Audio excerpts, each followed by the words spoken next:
não coincide com o mandato dos prefeitos. Então, no primeiro ano do mandato do prefeito, ele vai elaborar o PPA, mas esse PPA ele vai ter vigência nos 3 últimos anos de quem elabora, porque o prefeito chega e no ano que ele chega, ele faz o PPA. Então, ele terá vigência nos 3 últimos anos do mandato de quem elabora e no primeiro ano do prefeito que assumir. Por que ele tem essa característica? Por que o plano plurianual ele não coincide com o período da legislatura do prefeito?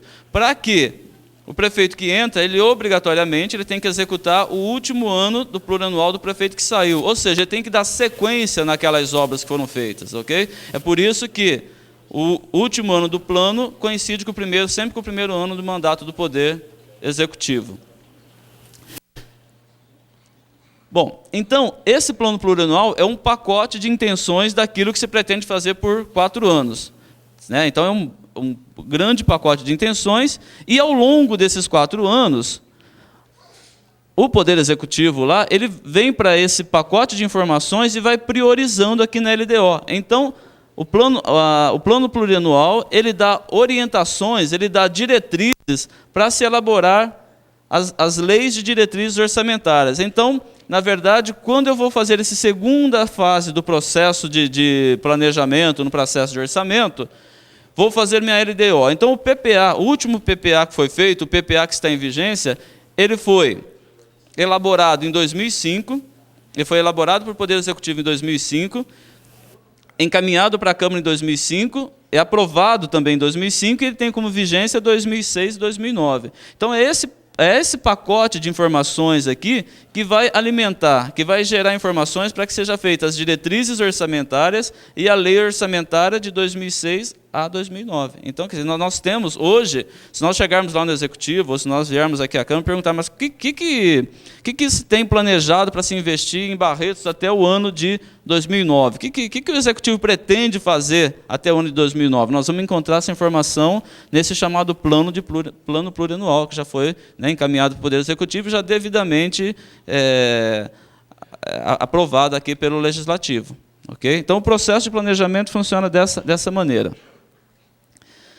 Bom, então, mas, vê lá, Dilson, o que é que você tem, então, lá no plano plurianual, na lei de diretrizes orçamentárias, na lei orçamentária? Então, no plano plurianual, como eu disse, ele é composto por programas de governo. Então, você não vai dizer ali no plano plurianual se você vai asfaltar a rua A, a rua B, se você vai construir uma creche. Ainda são programas governamentais, são ideias macroeconômicas daquilo que são feitos. Então, ele vai dizer, olha, eu vou priorizar investimento na educação, na saúde, eu vou construir um hospital, vou construir creche, mas você ainda não diz onde é que vai ser essa creche, qual a quantidade de sala, qual a capacidade de atendimento dela. Então, são diretrizes macroeconômicas, ok? Que você diz aqui nesse plano plurianual, que é o maior plano de planejamento. No momento, então tem um plano plurianual, nós já vimos que esse plano plurianual que está em vigência aqui é 2006 a 2009, e o segundo processo são as diretrizes orçamentárias. As diretrizes orçamentárias, elas são elaboradas, elas são feitas lá pelo Poder Executivo todos os anos, certo? Então, essas diretrizes orçamentárias, hoje, no processo de orçamento, no processo de planejamento urbano, é a fase mais importante que nós temos do processo orçamentário. Porque na lei de diretrizes orçamentárias é onde são inseridas, efetivamente, aquilo que vai ser executado no ano seguinte, que é as ações, efetivamente. Então, eu vou construir creche, vou asfaltar um determinado bairro, vou conceder subvenção para determinadas entidades. Então, nesse momento de se elaborar as diretrizes orçamentárias, é que eu faço esse tipo de indicação.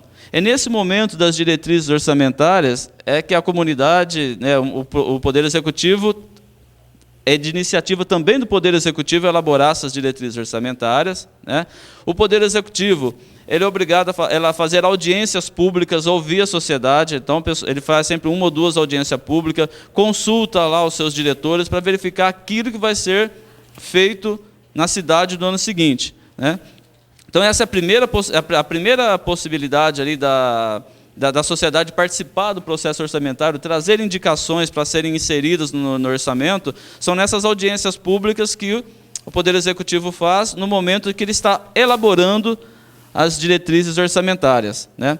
Um segundo momento, perdeu esse tempo de apontar indicações, apontar investimentos nas diretrizes orçamentárias. Então, no segundo momento, é chegar junto aos vereadores, no momento que essas diretrizes estiver sendo discutidas aqui na Câmara, e chegar, olha, eu quero que o senhor faça uma indicação, ali faz uma emenda nas diretrizes orçamentárias para uma determinada creche em determinado bairro, ou para subvencionar determinada entidade. Então, nas diretrizes orçamentárias, esse é o momento de se fazer apontamentos para que a sociedade participe efetivamente desse processo de planejamento. E quando é que acontece as diretrizes orçamentárias? O Poder Executivo tem que elaborar e encaminhar aqui para o Executivo até o mês de abril.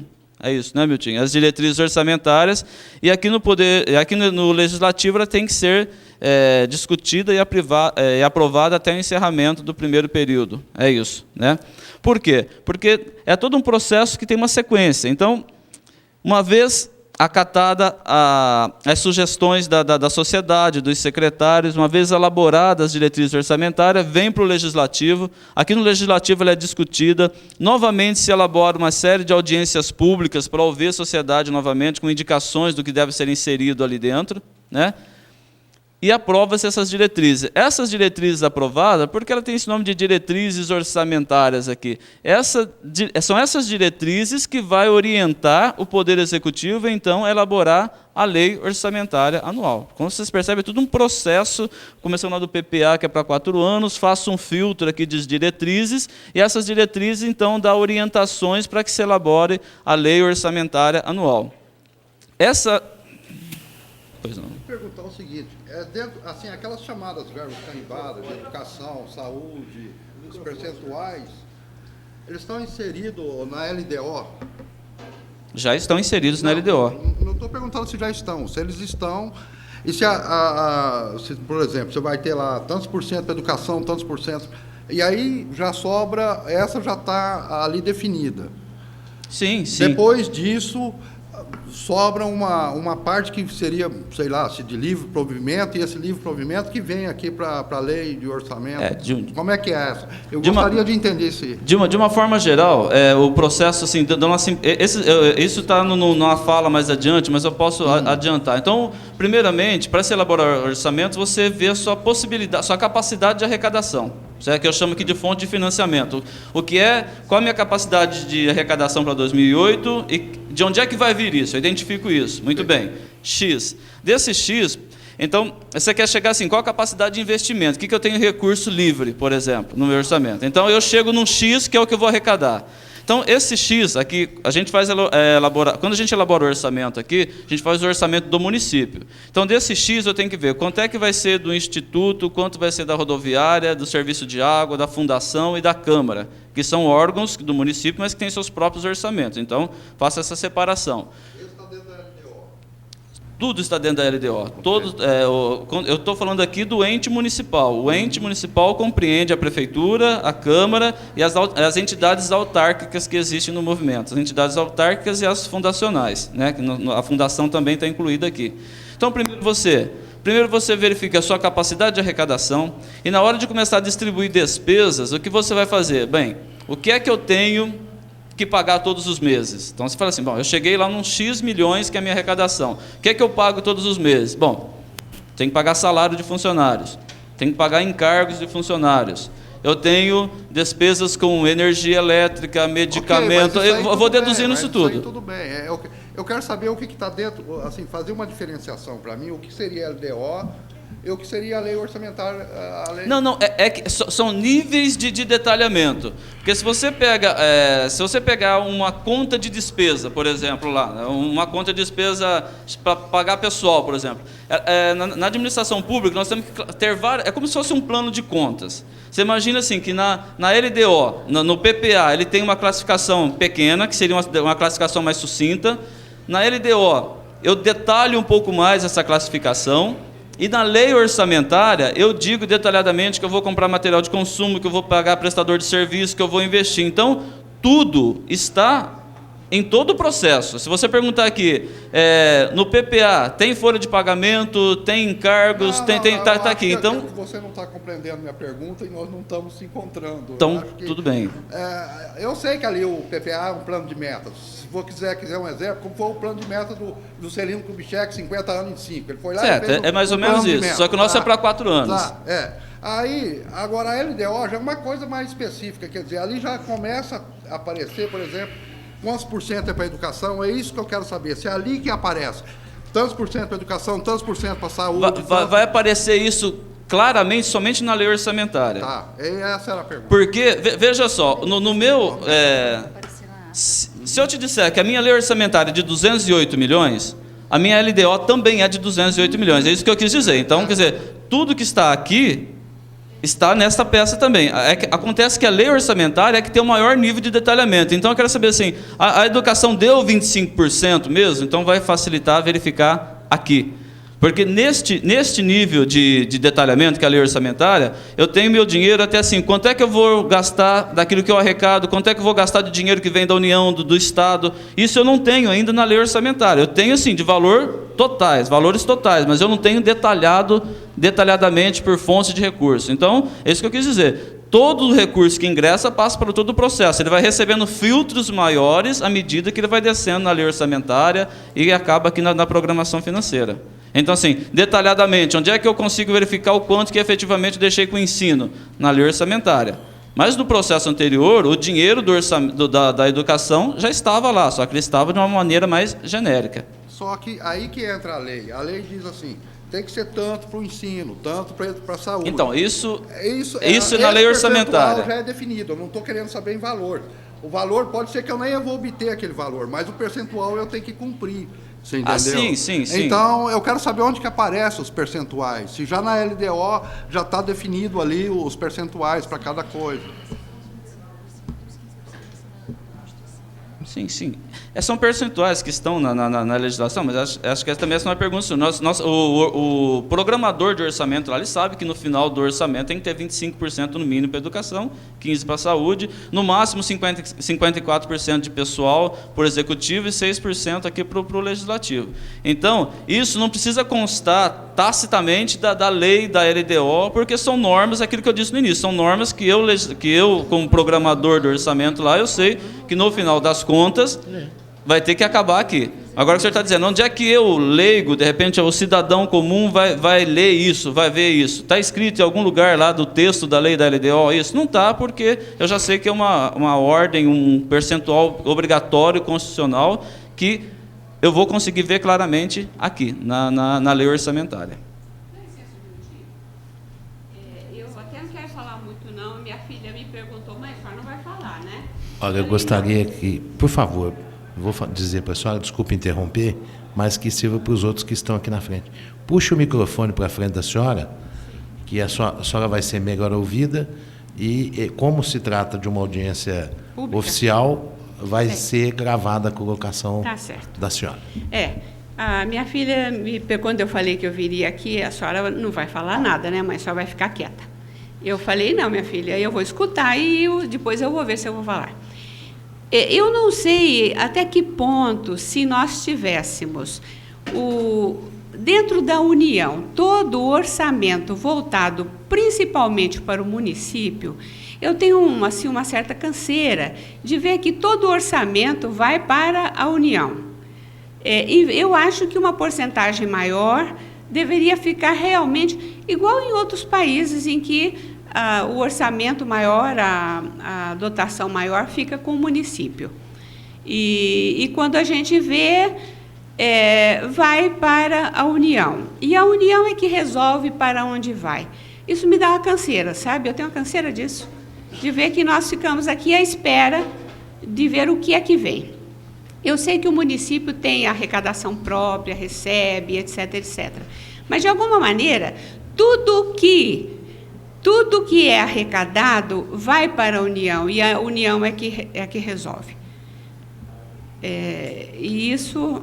É isso mesmo que a senhora colocou. E os municípios ficam numa situação muito complicada, porque a receita vai toda para a União, se eu não me engano, é perto de 25%, um pouco mais do que a União, do bolo que a União arrecada, que ela devolve para os municípios. Uhum. Só que o que acontece? O cidadão, ele está no município, ele vai recorrer lá no Poder Executivo, aqui no Legislativo. Mas deixe-me completar mais uma coisinha. Quando eu estava lá fora, que eu ia assinar meu nome lá fora, eu estava perguntando o que é que eu estava representando. E eu acabei escrevendo lá, cidadã. E o que eu ia completar, patroa. Eu sou a patroa. O cidadão é o patrão. O presidente da República é o primeiro empregado, é o primeiro servidor do país. O governador do estado é o segundo servidor e o prefeito é o terceiro servidor da cidade. Então, eu sou uma patroa. E como patroa, eu digo do meu aborrecimento de ver isso aí. Só mais uma coisinha que eu quero dizer que não tem, talvez, a ver com isso aí. Quando houve, na época da ditadura, o Delfim, meu pai lia muito o jornal Estado de São Paulo, e quando ele terminava de ler, ele falava sobre o que o Delfim Neto dizia. Delfim Neto dizia que era preciso que o bolo crescesse, para depois distribuir esse bolo. Acabou a ditadura, veio o Tancredo Neves, que faleceu, e mais tarde veio o Fernando Collor de Mello, que gostava de andar, de descer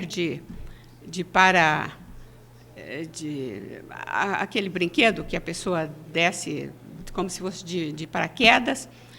E depois tivemos outros presidentes. A situação diz que era difícil. Eu me lembro da cara fechada do Mário Covas como governador do estado, dizendo que não poderia dar aumento para professores, para médicos, para isso, para aquilo. Não pode. Vieram vários governadores falando isso aí para nós. E, professor, a situação da saúde está péssima, a situação das estradas estava péssima, está melhorando agora, e várias outras situações péssimas. E eu paguei R$4.000 de imposto de renda esse ano, que foi para a União, sem que houvesse um aumento de salário no meu salário. Há uma coisa que eu vejo que está acontecendo, que eu não sou contra, eu sou a favor, mas está alguma coisa emperrada no meio do caminho, é que hoje nós temos Bolsa Família, Vale Transporte, vale isso, vale aquilo, etc, etc, etc. Eu sou a favor, eu não sou contra, não. Só que alguma coisa ficou emperrada no meio do caminho, sabe? E eu me vejo assim, eu vejo todo mundo reclamando, o médico ganhando R$3 pelo SUS, e etc. Então, esse orçamento, eu acho, não sei até que ponto ele é conversado. Eu acho que nós assim fechamos muito a boca com o governo do estado, com o presidente, com a União e etc. É uma amarração nossa, estamos amarrados num orçamento que não tem uma sequência. Ok. Bem, continuando aqui o nosso slide, então, nós temos esse assunto que nós vamos discutir de agora em diante com os valores. Só para encerrar aqui a sequência do processo de planejamento, uma vez aprovada a lei orçamentária aqui no município, nós estamos falando aqui do orçamento do município, uma vez aprovada aqui, ainda em 2007, nós vamos aprovar essa lei orçamentária, e daí o fechamento da programação